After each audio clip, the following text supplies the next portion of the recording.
Griffin the Griffin by BlackWing. Chapter 59.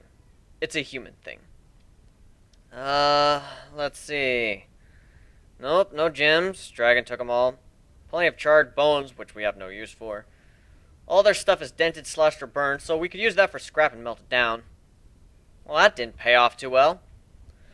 We tried to salvage what we could, but there wasn't much. The dragon that torched the place destroyed just about everything and took anything of value that survived. It's clear they were caught off guard. So we got some scrap metal for the Freuds to use. Incidentally, they had finished setting up their workshop in a large vacant area adjacent to Steelhorn's forge. Having so many empty spots was a kind of realization for me. We're basically running on a skeleton crew. We need to expand our numbers. Big time. Right about triple. That meant hitting a big target. Masonry! Etch and Growl replied in unison. It's big. They have lots of slaves, gems, airships, gear, everything. It's heavily defended against dragon attacks, so while they may have a problem assaulting it, at least they don't have scaly backup. The fact that they have many slaves, many diamond dogs from other packs, means that when we attack, we can expect help from inside. The mines are below, but the city itself is above ground. They carved out a mountain and over the years, dug right on top of it, so now the city sits on top. I suggest instead of assaulting the city itself, raiding its trade ships, Edge explained. Surprisingly, he's actually a pretty good strategist when it comes to his own kind. Sounds good. Cut off their supply, drag them out into open conflict instead of attrition. Basically, actual piracy. About time we lived up to the namesake. Maybe we get a few extra airships when we can send to the settlement to serve as trade vessels. We're building an entire culture here. What better than a maritime time with concerning we're griffins? I like it. How do you know so much about this place?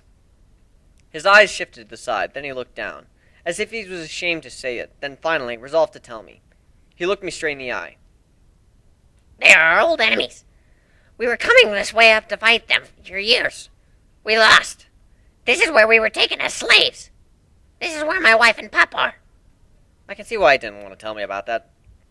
So basically, you didn't really want to tell me that fact because you thought I'd think you were just trying to save your family? He nodded and whimpered. Hey, just because I didn't have a family before you guys doesn't mean I don't know how important it is. You miss them. You want to be able to see them again, to hold them in your arms. So you have your own reason for doing this, and it fits my motives. We both benefit. That's the whole point. We're all in this for one another. From the way you spoke of them, I knew you were in this crew to save your family. Gilda's here to find hers, and we're all in this for ourselves, and are working together because it gets us all what we want. His tail wagged as I pat him in the back in a man hug. It's just, if I see them again, if they're safe, I can't guarantee I'll stay with the crew. All I've ever wanted to do was be with them again and have a normal life. Once I have them back, I don't think I'll risk losing them again. Hey, we'll deal. We'll deal with that when we get there. After all, the point is, anyone here can leave whenever they want. We're a crew, a family, and we always will be. And sometimes, families split up. They move away and go off on their own. As long as they do it on good terms, then that's fine. Honestly, I can't say I'm surprised. You're here to get your family back, and once you do, not only will they have no reason to stay on board, but you'll have almost 8 years of catching up to do. If you decide to go, then you do. It's your choice, and I won't stop you. Just know that when it happens, you'll always be welcome on my ship. My ship! Steelhorn bellowed in correction. Can't you see we're having a moment? I shot the Minotaur a nasty glare, causing him to back down. He sheepishly dug his hoof on the ground before absentmindedly polishing his horn. That's right, I can scare a full-grown Minotaur. Anyway, no matter what, you're one of us. If you go, right once in a while, okay? You'll have plenty of new tricks to teach these old dogs. My guess is you'll be pretty popular.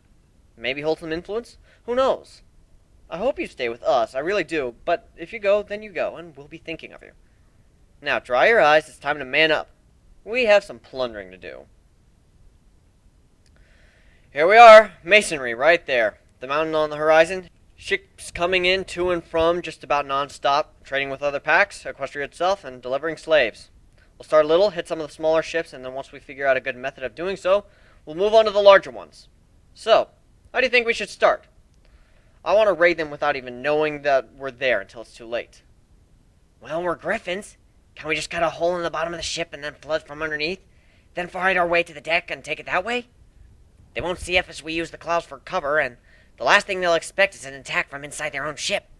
We can fly, they can't. That'll be our advantage. Good thinking, I like it. But I think I can one up. The Griffins bring their riders in. Let them fight their way from up inside while we attack outside. Catch them in a pincer attack. They'll be boxed in and have nowhere to go. They can't dig their way out of it either since we're a mile up. Heck, the Griffins can just throw them off the ship if they feel like. Just make sure you don't shoot up the ship itself, if we want to use that later. We hid the possibility inside a cloud mass, then slowly drifted over the city, completely hidden. Using our incredible Griffin vision, we spotted a group of 3 smaller ships, all headed in the same direction. A transport of 2 smaller guard ships flanking it. None very well armed, so probably didn't have a very valuable cargo. That's alright. We wanted the ships. Anything else is just a bonus. They looked kind of like blimps you might find at a sports event, except that they were made of wrought iron bandings for the keel supports and balloon braces, and the drive shafts and wood for the vessel itself, and proper propeller spokes, with the same balloon cloth for the fins and propeller. It had a nice rustic stain on it, although it was by no means classy. It was a working ship. The other 2 were the same, except had cannon ports. Alright, 3 teams. Griffin and Cat Riders split into 2 groups of 10. Group 1 take the left flank, Group 2 take the right one. Approach from the outside so the other ship doesn't spot you, cutting a hole in their hull. My team will take the transport. Then you take a ship, rip the flag off so we know. Ready to move out? Yeah! Alright, let's do this. The plan, well, it failed miserably. The timing was off, by a lot. The second team took their ship way before the first team, and the first ship noticed a Griffin taking the flag off its sister. They set off an alarm, the escort turned to engage, starting shooting the ship with my crew on it, and Tears had to shoot it down. It crashed into the mountain.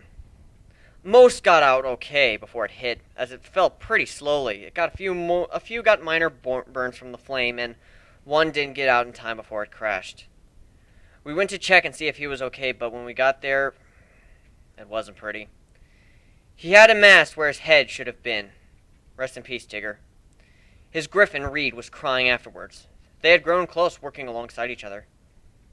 He didn't take it too well. He lost his partner. This was the first death the crew had experienced. It wasn't in a titanic battle, it was in a simple raid gone wrong. What the hell? We fight off an army of changelings and barely got hurt, but a measly little ship crashing kills one of us off? Sure, the cargo was better than we thought, a fair amount in gems, and we got 2 other ships, but losing one of our own really soured the mood. Damn, what happened? We got careless is what, Trixie pointed out. We didn't have any team communication. It took one team longer than the other to finish through the hull. We should have a signal or something, a way of keeping in touch with the field. I don't know what we can do about it, other than get some unicorns and pass the message around, except it can be bright or loud. That would just give us away, Gilda added. Gilda, you're a genius. Wait, Trixie, ponies don't have telephones or radios, right? No, we send everything by mail, or once in a while you get someone skilled in telepathy. She knew what telephones were, as I had explained a great deal of human technology to her. She likes listening to my rants. Well then, to Equestria. Although, how are we going to convince them to join? We're an infamous band of pirates, and I don't think they'll be too eager. Well, we could always do a performance or something, Trixie suggested. Of course, we could go on tour, do some shows to get public interest, then spread a message after each show, get our names out there, and get our point across. We've got the backing of the equestrian government, and now we just need the ponies themselves. I mean, they're happy living their lives, but I'm sure some of them are itching for adventure. We offer a life of excitement, getting to see the world, and then we appeal to their good nature by telling them that we'll be making a difference in the lives of those less fortunate. I'm sure we'll get some. We don't need many. Now, what to do? Trixie, Etch, Gilda, Growl, Nadine, Maria, and the entire tribe, both cats and griffins, facepalmed. What? Did I say something weird? I'm a walking light show, and you know a spell that lets you play fantastic music from your mind alone. Dumbass. Trixie smacked me upside the head. Okay. So, rock concert. Duh! Dear Princess Celestia, guess what? We're going on tour. For extremely complicated reasons, which I won't bother explaining this letter, we need unicorns. Volunteer only. We can't just go kidnapping, can we? Can we? Nah, I didn't think so. So basically, we're going on tour around Equestria. We'll do some performances, get the public eye, and tell them about what we're doing. Hopefully, we'll get some ponies to join up. They won't be fighting, just doing some onboard stuff like communication and organization, magic charges, and stuff like that. It'll be fun. They'll be on a near indestructible ship, surrounded by burly, tough guys sworn to protect them. It'll be like a working vacation, but yeah, we're coming, so set the table. Do you like waffles, pancakes, and French toast? Sincerely, Griffin. P.S. All our songs will be pirated, but since I'm not on Earth anymore, they can't sue me. Evil laugh, haha. Also, we've had our first death. It's a sad thing to experience. Poor Reed cried for days. We cremated the cat with the magic flame from my sword, no less, then scattered his ashes in the ocean as the final send-off. I kind of regret not knowing him better. Then I can't be best friends with every single one on board. I'm not Pinkie Pie. In fact, I'm generally unlikable. With the funeral finished and the letter sent, I decided to pay the Freuds a visit. It's high time I freaked them out. Oh, Gearsy, I have something to show you. Since he's been sending them more regularly, I figured I'd just hold on to them until we have an evening where we can read a bunch of them at the same time. He's been labeling them urgent if they're important, and one of them is, so I guess we should read them. Even though there's only two, Celestia sighed. She happened to like the quiet evenings with her sister, laughing at the antics of the famous pirate. Dear Princess Luna, do you have a special sun-pony? Sincerely, Griffin and Gilda. P.S. Yes, we are together now. Alas, I do not. Immortals such as we are hard-pressed to find one whom we are enamored by, let alone is not simply trying to get close to us for influence. Even then, we know that they will pass along before we. It is lonely living so long. At least I have a new pet. Noodles is just a darling. Well, I can't speak for your choice in pet, sister. An anteater is certainly unorthodox, but at least it's not creepy, and it's still mortal. At least Philomena will never leave me. Next letter. Oh my, they're going on tour? I'm not sure I approve of that. I have no idea what his music is like. I hope it's tasteful. Celestia cringed at the thought of the vulgar captain and his crew singing in the various towns, especially after the performance at the bar. It was fine. Their performance incited the ponies to drink far more than they should have, and the pub was busier and livelier than it had been in months. The sheer profits the bar made was more than enough to forgive the tab. It also became the talk of the town for weeks afterward. Taking Gearman was another thing. She wasn't too fond of the fact that he lied to the guards, but then again, he's a pirate, and she did say she'd help him out in any way she could, so that was really just his way of bypassing the need to ask her. He knew she'd approve. The legal jargon he spilled was quite hilarious in his own right, so she decided to play along. Sister, what does he mean by set the table? It sounds like he's coming for dinner, Luna asked.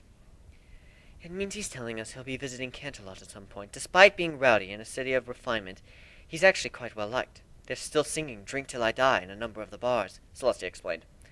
Canterlot has bars? The younger sister asked, tilting her head. As in places they serve alcohol and greasy food here? Things have changed in the past 1,000 years. I keep forgetting you've missed most of it. Do I like waffles, pancakes, and French toast? Why, certainly. I know by now that the questions he sends by their style are the ones that reference something in his own world. I really wish he'd tell me what.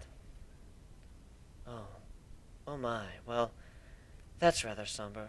They've lost one of their own. Oh dear.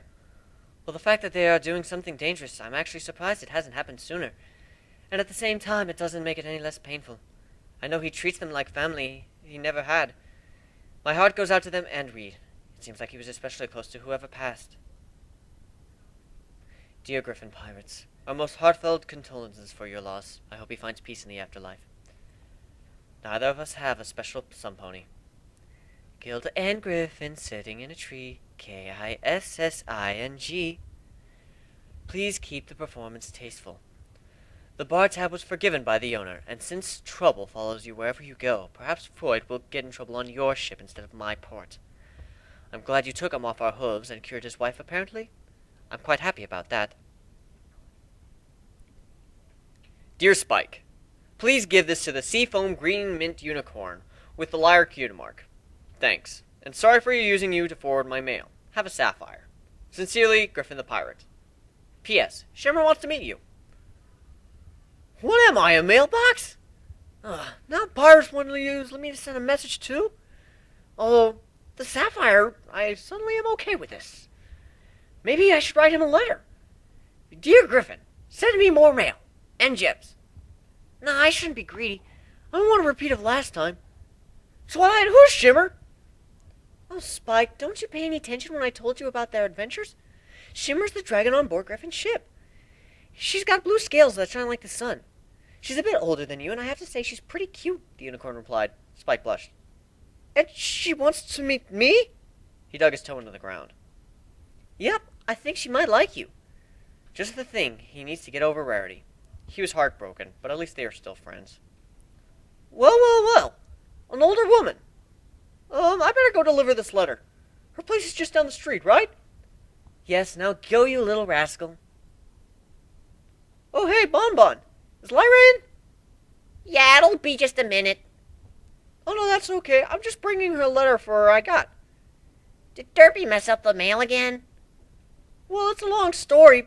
I just want to give it to her, okay? All right.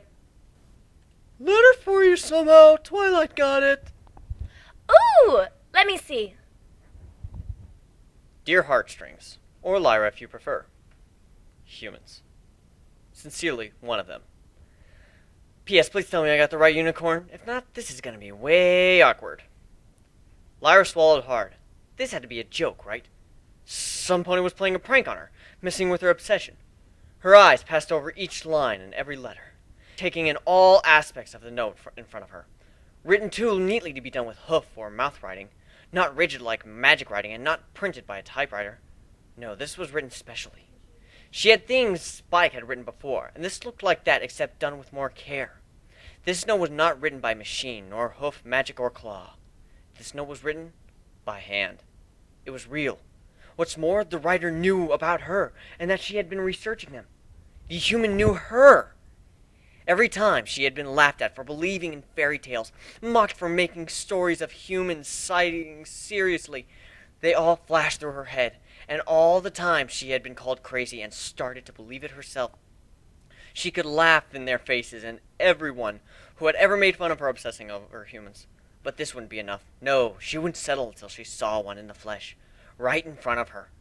She was sure if she could, the mysteries of the universe would unravel before her very eyes. Her pupils shrank to the size of pinpricks before opening all the way. Her irises no longer visible. A smile grew on her face, even wider to the point that her head threatened to split in half. The excitement of such a thing was way too much for a pony unused to adrenaline. Her eyes rolled up in her head, and she fainted on the spot, still wearing a smile. Bon sighed and put her in bed, not even wanting to know what happened to her roommate, considering all the weird things she was into. That night, Lyra dreamed good dreams. Dreams of the tall creatures that walked on two legs and had hands, and most of all, she planned.